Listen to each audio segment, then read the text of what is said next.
Bonjour et bienvenue pour ce nouveau numéro des coups de cœur de la médiathèque L'Albatros. Commençons cette édition avec les livres coups de cœur, la trilogie du Bourbon Kid, qui a la singularité d'avoir été écrit par un auteur anonyme. Le coup de cœur que je vais vous présenter aujourd'hui est en fait une tétralogie mettant en scène un héros, le Bourbon Kid, un mystérieux tueur en série. 3 livres donc, le livre sans nom, L'œil de la lune et Le cimetière du diable, paru aux éditions Sonatine en 2010 et 2011, présentant une singularité puisque, ayant d'abord diffusé le premier chapitre sur le net, l'auteur de cette saga policière fantastico-rock'n'roll a voulu conserver l'anonymat dès la première parution du volume 1 en Grande-Bretagne en 2007. Il reste encore à ce jour inconnu. L'histoire débute à Santa Modega, au sud des États-Unis, près de la frontière mexicaine. Sanchez est le patron du Tapioca, un bar plutôt malfamé si l'on considère que Santa Modega est le repère de divers voyous, vampires et loups-garous. Entre en scène un étranger au visage encapuchonné, le Bourbon Kid, réputé immortel et exécutant sans remords tous ceux ayant eu la malchance de lire un énigmatique livre sans nom.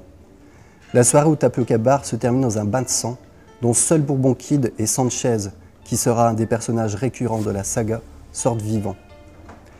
5 ans plus tard, 2 moines, Kyle et Peto, sont chargés par leur maître de retrouver l'œil de la lune, une pierre magique qui apporte l'invulnérabilité à celui qui la porte et qui se trouve à Santa Modega.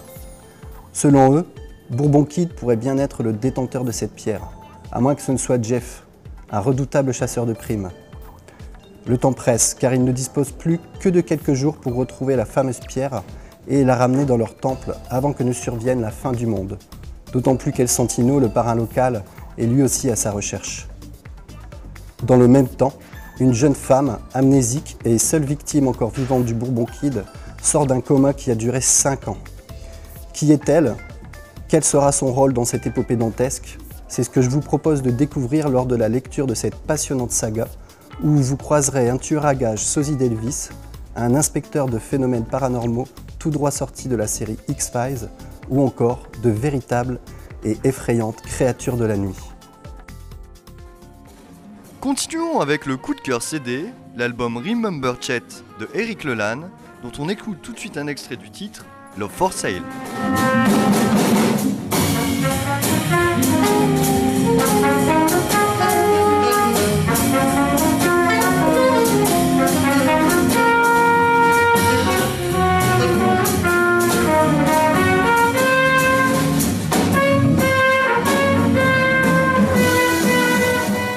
Et pour finir, le coup de cœur DVD de ce numéro est le film Zero Dark Thirty de Catherine Bigelow.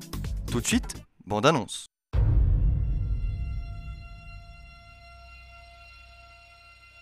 Je peux te parler franchement? Tu vas pas apprécier. Je suis pas ton ami. Je vais pas t'aider. Je vais te briser. T'as des questions?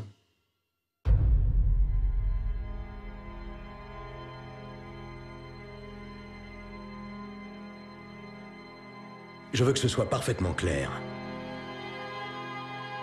Si vous pensez qu'un groupe d'experts va venir à notre secours, sachez que vous vous trompez. Ça s'arrête là. Personne d'autre ne se cache à un autre étage. Il n'y a que nous. Et on ne s'en sort pas.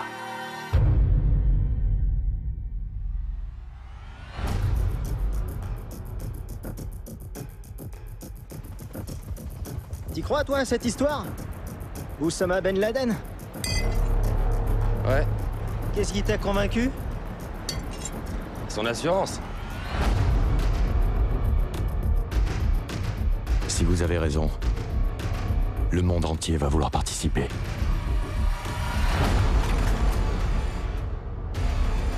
Vous ne le trouverez jamais. C'est l'un de ceux qui ont disparu.